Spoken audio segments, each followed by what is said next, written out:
Indian വ്യോമസേനയിലെ ഏറ്റവും കരുത്തുറ്റ പോർ വിമാനമാണ് റഫേൽ. റഫേലിൻ്റെ മേന്മ എന്താണെന്ന് നമ്മൾ ഓപ്പറേഷൻ സിന്ദൂറിൽ കണ്ടു. ആ റഫേൽ സംബന്ധിച്ച് പുതിയ ചില വെളിപ്പെടുത്തലുകൾ ഉണ്ടായിരിക്കുകയാണ്. അത് ഇന്ത്യയിലെ ഫ്രഞ്ച് അംബാസഡറാണ് ഇക്കാര്യം പറഞ്ഞിരിക്കുന്നത്. എന്താണ് ഈ റഫേലുമായി ബന്ധപ്പെട്ട ഏറ്റവും പുതിയ വെളിപ്പെടുത്തലുകൾ പുറത്തു വന്നിരിക്കുന്നത്? നമ്മൾ റഫേലിനെ പറ്റി കഴിഞ്ഞ ഒരു ദിവസത്തിൽ നമ്മൾ ചെയ്തത് ഇന്ത്യയുടെ ഓർഡറുകൾ മിനിസ്ട്രി 144 റഫേലിൻ്റെ ഓർഡറുകൾ മിനിസ്ട്രി വിത്തുകളിൽ ചെയ്യുന്നു എന്നുള്ള ഒരു വാർത്തയാണ്. അതായത് വൈകിപ്പിക്കുകയാണ്. പ്രതിരോധ മന്ത്രാലയം തന്നെ വൈകിപ്പിക്കുകയല്ല, ഈവൻ ക്യാൻസലേഷൻ വേണമെങ്കിലും പോകത്തക്ക രീതിയിലുള്ള ഒരു തീരുമാനത്തിലോട്ട് അവർ പോയിരുന്നു.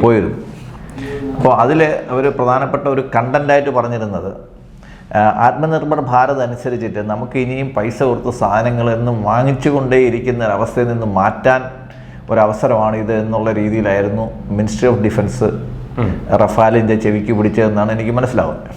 അതായത് നമ്മൾ വലിയ വില കൊടുത്ത് വിദേശത്തു നിന്ന് ഇത്തരം വിമാനങ്ങളും ആയുധങ്ങളും ഒക്കെ ഇറക്കുമതി ചെയ്യുന്നത് നമുക്ക് അവസാനിപ്പിക്കേണ്ട കാലമായിരിക്കുന്നു എന്നർത്ഥം. അല്ല, അതിനകത്ത് ഒരു ഡിപ്പെൻഡൻസി മാത്രമല്ല, നമ്മളൊരു ഡിപ്പെൻഡ് ചെയ്യുന്നത് മാത്രമല്ല, ഇത് ഏതെങ്കിലും രാജ്യങ്ങളിൽ ഇന്ത്യക്കെതിരെയോ അല്ലെങ്കിൽ ഇന്ത്യക്ക് സപ്ലൈ ചെയ്യുന്ന രാജ്യങ്ങൾക്കെതിരെയോ ഒരു ഉപരോധം കൊണ്ടുവന്നു കഴിഞ്ഞാൽ അത് നമ്മളുടെ ഡിഫൻസ് പ്രൊജക്റ്റിനെ മൊത്തത്തിൽ ബാധിക്കും.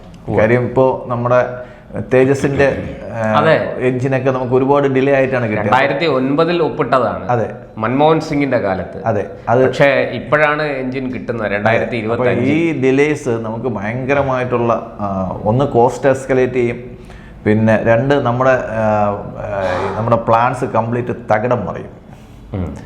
കാര്യം ഇപ്പോൾ നമുക്ക് 20 വർഷമുള്ള ഒരു വിമാനത്തിന്റെ ലൈഫ് നമുക്ക് കൂട്ടാൻ പറ്റത്തില്ല. അതെ, അപ്പോൾ അതിന് കണക്കാക്കിയിട്ടാണ് നമ്മൾ അടുത്ത ഓർഡർ കൊടുക്കുന്നത്. ശരിക്കും 2009 നമ്മൾ ഒപ്പിട്ട ആ എഞ്ചിൻ ഇപ്പോൾ കാലഹരണപ്പെട്ടിരിക്കും. അതെ, പക്ഷേ ഇപ്പോൾ നമ്മൾ ഏറ്റവും പുതിയ എഞ്ചിനാണ് വാങ്ങുന്നത് എന്നാണ് കേൾക്കുന്നത്. അല്ല, 404 ഇപ്പോൾ ഉപയോഗത്തിലുണ്ട്, 414 നമ്മൾ ഉപയോഗത്തിലുണ്ട്. രണ്ടും രണ്ട് റോളാണെന്നേ ഉള്ളൂ. പിന്നെ ഇതിനകത്ത് വരുന്ന ഒരു പ്രധാനപ്പെട്ട വിഷയം, ഈ ഇന്ത്യൻ മിനിസ്ട്രി ഓഫ് ഡിഫൻസിൻ്റെ ഈ ഒരു പിന്നോക്കം പോക്കലിനോട് ഫ്രാൻസ് വളരെ വളരെ സ്പീഡി ആയിട്ട് റെസ്പോണ്ട് ചെയ്തു എന്നുള്ളത് നമുക്കൊരു ആശ്വാസമാണ്. ഇന്നലെ ഇദ്ദേഹത്തിൻ്റെ ഫ്രഞ്ച് അംബാസഡർ ഇന്നലെ പത്രസമ്മേളനത്തിൽ പറഞ്ഞത് റഫേൽ ഇന്ത്യയിൽ തന്നെ നിർമ്മിക്കാൻ ഉള്ള ഒരു പൂർണ്ണമായിട്ട് നിർമ്മിക്കാനുള്ള ഒരു നീക്കത്തിലാണ്. അപ്പോൾ അത് വളരെ വളരെ ശുഭകരമായ ഒരു വാർത്തയാണ്. മാത്രമല്ല, ഫ്രാൻസ് നമ്മൾ പറയുന്നതിന് വഴങ്ങുന്നു എന്നുള്ള ഒരു ധാരണയും കൂടെ അതിനകത്ത് വരുന്നുണ്ട്. മാത്രമല്ല, ഇതിനകത്ത് പുതുതായിട്ടുണ്ടാവുന്ന ട്രാൻസ്ഫർ ഓഫ് ടെക്നോളജി എന്ന് പറയും, എൻ്റെ ടെക്നോളജി ട്രാൻസ്ഫർ അവർ ചെയ്യാൻ തയ്യാറാണ്. മാത്രമല്ല, എൻജിനും ഇന്ത്യയിൽ ഡെവലപ്പ് ചെയ്യാൻ അവർ തയ്യാറാണ്. കാര്യം സഫ്രാൻ്റെ എൻജിൻ ഇന്ത്യയിൽ ഡെവലപ്പ് ചെയ്യാൻ വേണ്ടിയിട്ടുള്ള ഒരു നീക്കം നമുക്ക് നടക്കുന്നുണ്ട്.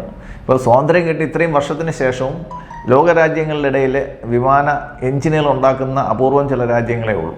അതിൽ ആ ക്ലാസ്സിൽ ചിലപ്പോൾ ചൈന പോലും ഉണ്ടാക്കുന്നില്ല. ചൈന പോലും പല വിമാന എൻജിനുകളും പുറത്തുനിന്ന് വരുത്തിയാണ് അവരുടെ വിമാനങ്ങളിൽ ഉപയോഗിക്കുന്നത്.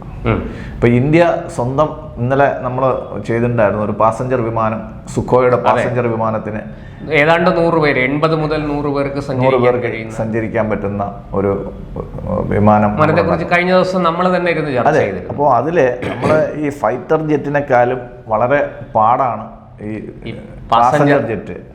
കാര്യം അതൊരു മൊണോപോളിയാണ്, ഡ്യുവോപോളിയാണ്. അതിപ്പോൾ ലോകത്ത് ബോയിങ്ങിന് മാത്രമേ ഉള്ളൂ. പിന്നെ എംബ്രയർ ഇറക്കുന്നുണ്ട്, പിന്നെ 1-2 റഷ്യൻ ചെറിയ കമ്പനികൾ ഇറക്കുന്നുണ്ട്. പക്ഷേ അത്രയ്ക്കുള്ള ഒരു വേൾഡിലെ മാർക്കറ്റ് അവരൊക്കെ ഉപയോഗിക്കുന്ന അവരുടെ ആവശ്യത്തിന് വേണ്ടിയിട്ടാണ്. വേൾഡിലെ മാർക്കറ്റിൽ ഒരു പ്ലെയർ ആവാൻ ഇന്ത്യക്കുള്ളൊരു സാധ്യതയാണ് നമ്മൾ കാണുന്നത്. റഫാലുമായിട്ട് ഒരു വലിയ ചുവടുവയ്പ്പാണ്. അതെ, ഇപ്പോൾ റഫാലിൻ്റെ ഒറിജിനൽ കമ്പനി എന്ന് പറയുമ്പോഴത്തേക്ക് മാനുഫാക്ചറേഴ്സ് ഡെസാൾട്ട് ആണല്ലോ. ഡെസാൾട്ടും സഫ്രാനും ഒക്കെ ആയിട്ട് ഇന്ത്യയിലെ സബ്സിഡിയറീസും മാനുഫാക്ചറിങ് ഫെസിലിറ്റീസും ഈവൻ ചിലപ്പോൾ ഒരു കാലത്ത് മാർക്കറ്റിംഗ് ഫെസിലിറ്റീസും കൂടെ ഇന്ത്യയിൽ ചിലപ്പോൾ വന്നെന്ന് വരും. കാര്യം അത്രയ്ക്ക് ഫ്രാൻസ് ഇന്ത്യയുമായിട്ട് അടുക്കാനുള്ള ഒരു സൗഹൃദപരമായിട്ടുള്ള ഒരു നീക്കമാണ് അവരിൽ നിന്ന് കാണുന്നത്. പ്രത്യേകിച്ചും ഈ ഒരു വാർത്ത വന്ന് 24 മണിക്കൂറിനകത്ത് തന്നെ ഫ്രഞ്ച് അംബാസഡർ, അതെ അത് ശരിക്കും ആശ്ചര്യപ്പെടുത്തുന്നു. വളരെ പെട്ടെന്ന് തന്നെ ഫ്രാൻസിൽ നിന്ന് അത്തരം ഒരു മറുപടി, അതും പോസിറ്റീവായിട്ട് വരിക. ഇത് 1-2 കോടി രൂപയുടെ ഇടപാടല്ല, അല്ല, ഇത് ആയിരക്കണക്കിന് കോടി. അപ്പോൾ അവർക്ക് നമ്മളെ എത്രത്തോളം ആവശ്യമുണ്ട്, നമ്മൾക്ക് അവർ എത്ര ഗൗരവം നൽകുന്നു, എത്ര പ്രാധാന്യം നൽകുന്നു, എത്ര വില നൽകുന്നു എന്നൊക്കെ നമുക്ക് ഇതിൽ നിന്ന് മനസ്സിലാക്കാം. അതെ, സാധാരണഗതിയിൽ മിനിസ്ട്രി ഓഫ് ഡിഫൻസിലോട്ട് എയർഫോഴ്സ് ഒരു സ്റ്റേറ്റ്മെന്റ് ഓഫ് കേസ് കൊടുത്തു കഴിഞ്ഞാൽ അത് വെറ്റ് ചെയ്ത് അയക്കുക എന്നുള്ളത് മാത്രമേ മിനിസ്ട്രി ഓഫ് ഡിഫൻസിന്റെ ജോലിയുള്ളൂ. കാര്യം ഇതിന്റെ അപ്രൂവൽ നേരത്തെ വന്നതാണ്. അപ്പോൾ മിനിസ്ട്രി ഓഫ് ഡിഫൻസ് പിടിച്ച് വെക്കുന്നുണ്ടെങ്കിൽ അതിന്റെ അർത്ഥം എന്ന് വെച്ച് കഴിഞ്ഞാൽ പ്രധാനമന്ത്രിയുടെ കാര്യാലയത്തിൽ നിന്നുള്ള കൃത്യമായിട്ടുള്ള ഇടപെടലാണെന്ന് നമുക്ക് മനസ്സിലാക്കാൻ പറ്റും. അതുണ്ടാവുന്നത് ഈ ആത്മനിർഭർ ഭാരതിൽ മാത്രമല്ല, ഇത് ഇത്തരം കാര്യങ്ങളിലോട്ട് അവരുടെ ഉദ്ദേശത്തിൽ. കാര്യം ഇതിനകത്ത് ഇന്നലെ വേറെ ഒരു വാർത്തയും വന്നിട്ടുണ്ടായിരുന്നു. ഈ റഫാലിൻ്റെ ഇതേ വെർഷൻസ് ഇവർ ഖത്തറിനും UAE-ക്കും കൊടുക്കുന്നു എന്നുള്ള ഒരു വാർത്തയും കൂടെ വന്നിരുന്നു. ഇതെല്ലാം കൂടെ ചേർത്ത് വായിക്കുമ്പോഴത്തേക്ക് അവർ സ്ക്രാമ്പിൾഡായി കയ്യിൽ നിന്ന് പോകുമെന്ന് മനസ്സിലായപ്പോഴത്തേക്കാണ് വളരെ പെട്ടെന്ന് റഫാല് നമ്മൾ പറയുന്ന ടേംസിനകത്തേക്ക് വന്നത്. ഇവിടെ നമ്മൾ റീകാൾ ചെയ്യേണ്ടത്, ഒരു കാലത്ത് ഇന്ത്യയിൽ വലിയ കൊടുങ്കാറ്റ് ഉയർത്തിക്കൊണ്ടിരുന്ന ശ്രീ രാഹുൽ ഗാന്ധി പറഞ്ഞുകൊണ്ടിരുന്നത് റഫേലുമായിട്ട് നമ്മൾ ഭയങ്കര ഇന്ത്യ ഭയങ്കര കൈക്കൂലി കൊടുത്തിട്ടുണ്ട്, കൂടിയ വിലയ്ക്ക് നമ്മൾ വാങ്ങുന്നുണ്ട്, നമ്മൾ മണ്ടന്മാരാണ്, പൊട്ടന്മാരാണ് എന്നുള്ള രീതിയിലൊക്കെ കുറേ അധിക്ഷേപങ്ങൾ ഇതിന്റെ കേട്ടതാണ്. പക്ഷേ അതിന്റെ ആ ഹിക്കുമത്ത് എന്താണെന്ന് മനസ്സിലാക്കാൻ അദ്ദേഹത്തിന് ഇതുവരെ കഴിഞ്ഞിട്ടില്ല, ഇനി ഒരിക്കലും കഴിയത്തുമില്ല. അപ്പോൾ അത് എന്തുകൊണ്ട് മോഡി ചെയ്യുന്നതെന്ന് വെച്ച് കഴിഞ്ഞാൽ അദ്ദേഹത്തിൻ്റെ ആ ദീർഘദർശിത്വമാണ്. ഇതൊന്നും നമുക്കിങ്ങനെ വാങ്ങിച്ചുകൊണ്ടിരിക്കാൻ സാധിക്കത്തില്ല. റഷ്യ നമ്മൾ ഇടതുകാലുകൊണ്ട് പതുക്കെ ചവിട്ടിയ ഒരു കാര്യം അതാണ്. നമ്മൾ വേറെ വാങ്ങിക്കുന്നുണ്ട്, നമുക്ക് വേറെ നമുക്ക് സെല്ലേഴ്സ് ഉണ്ട്, നമ്മൾ സെല്ലേഴ്സിനെ കണ്ടുപിടിക്കും, നമ്മൾ ബിസിനസ് ചെയ്യുമെന്ന് കണ്ടപ്പോഴത്തേക്കാണ് സുഖോയുടെ കാര്യത്തിൽ അവരൊരു പുനർവിചിന്തനം നടത്തി. സുഖോയ്ക്ക് നമുക്ക് ഓൾറെഡി ലൈസൻസ് ഉണ്ട് ഡെവലപ്പ് ചെയ്യാനും മറ്റു കാര്യങ്ങൾക്കും. എന്തായാലും റഫാലിൻ്റെയും സഫ്രാൻ്റെയൊക്കെ ഇന്ത്യയോടുള്ള ആറ്റിറ്റ്യൂഡ് ഒരു പണ്ട് കാലത്തുള്ള ഒരു കറുത്ത വർഗ്ഗക്കാരുടെ ആറ്റിറ്റ്യൂഡിൽ നിന്ന് മാറി അവരൊരു സീരിയസ് ബയേഴ്സായിട്ട് ഇന്ത്യയെ കാണുന്നു എന്നുള്ളതാണ് നമുക്കൊരു ശുഭോദർക്കമായിട്ടുള്ള കാര്യം. എന്തായാലും ഈ പറഞ്ഞതുപോലെ ഇങ്ങനെ ഈ കറുത്ത വർഗ്ഗക്കാരെ അല്ലെങ്കിൽ അടിമകളെ ഒക്കെ കാണുന്നത് പോലെ ഇന്ത്യയെ കാണുന്നില്ല, ശരിയാണ്. പക്ഷേ നമ്മളെ അവർ ട്രീറ്റ് ചെയ്തിരുന്നത്, ഈ ഫ്രാൻസ് ആകട്ടെ, ബ്രിട്ടൻ ആകട്ടെ, പോർച്ചുഗീസ് ആകട്ടെ, ഇവരെല്ലാം ഒരു കോളനി പോലെയാണ് നമ്മളെ കരുതിയിരുന്നത്. അവിടുന്നാണ് ഈ മാറ്റം വന്നിരിക്കുന്നത്. ഇതിനകത്ത് മറ്റൊരു കാര്യം, ഇപ്പോൾ രാഹുൽ ഗാന്ധിയുടെ കാര്യം താങ്കൾ പറഞ്ഞു. ഇനി റഫേൽ ഇവിടെ വന്ന് ഇന്ത്യയിൽ ഈ ദസാൾട്ട് ഏവിയേഷൻ ഇന്ത്യയിൽ വന്ന് സഫ്രോണുമായിട്ട് ചേർന്ന് ഇന്ത്യയിൽ റഫേൽ നിർമ്മിക്കുമ്പോൾ പുതിയ എന്തെങ്കിലും കുഴപ്പങ്ങളുമായിട്ട് രാഹുൽ ഗാന്ധി വരാൻ സാധ്യതയുണ്ടോ?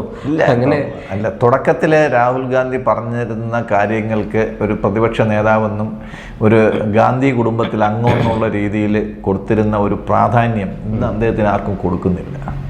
കാര്യം ഈ കളി ഇപ്പോൾ നമ്മുടെ ഒരു നാടൻ ഭാഷയിലുണ്ട്, ഈ സാധാരണ മൺവട്ടി ഇട്ടിട്ട് റെയിൽപാളത്തിൽ പിടിച്ചു കഴിഞ്ഞാൽ ഏക്കത്തില്ല. അപ്പോൾ ഇത് രാഹുൽ ഗാന്ധി ഉദ്ദേശിക്കുന്ന ഒരു ബ്രീഡല്ല ശ്രീ നരേന്ദ്രമോദി വർഷങ്ങളോളം RSSന്റെ പ്രചാരകനായിട്ടിരുന്ന് നരേന്ദ്രമോദി എന്നും കൊടുത്തിട്ടേ ഉള്ളൂ, ഒന്നും വാങ്ങിച്ചിട്ടില്ല. അദ്ദേഹത്തിന് കുടുംബമോ അല്ലെങ്കിൽ ഇനി അടുത്ത ജനറേഷൻ നോക്കേണ്ടതൊന്നുമില്ല. അദ്ദേഹം ഒരു സന്യാസിയെ പോലുള്ള ഒരു യോഗ്യവര്യനാണ്. അപ്പം അദ്ദേഹത്തിനെ പറ്റി അധിക്ഷേപിച്ചു കഴിഞ്ഞു കഴിഞ്ഞാൽ അത് മലർന്നു കിടന്ന് തുപ്പുന്നതിന് തുല്യമാണ്. അത് മനസ്സിലാക്കി ഏറ്റവും അവസാനം പറഞ്ഞാണ് വോട്ട് ചോരി. ആരാ വോട്ടിക്കാൻ പോകുന്നത്? ഈ വോട്ട് ചോരി നടന്നു എന്ന് പറയുമ്പോഴത്തേക്ക് അവർ ജയിച്ച സംസ്ഥാനങ്ങളിലാണ് അവർ വോട്ട് ചോരി നടന്നു എന്ന് പറയുന്നത്, കർണാടക പോലെയുള്ള. അപ്പം ഇദ്ദേഹം പറയുന്നത് വളരെ ഇമ്മച്യൂർഡായിട്ടുള്ളത്, വളരെ ഒരു ധാരണയില്ലാതെ സംസാരിക്കുന്നു എന്നുള്ള ധാരണ കോൺഗ്രസിനകത്ത് തന്നെയുണ്ട്. കാര്യം ഈ രാഹുൽ ഗാന്ധിയെ ന്യായീകരിക്കാൻ കോൺഗ്രസിൻ്റെ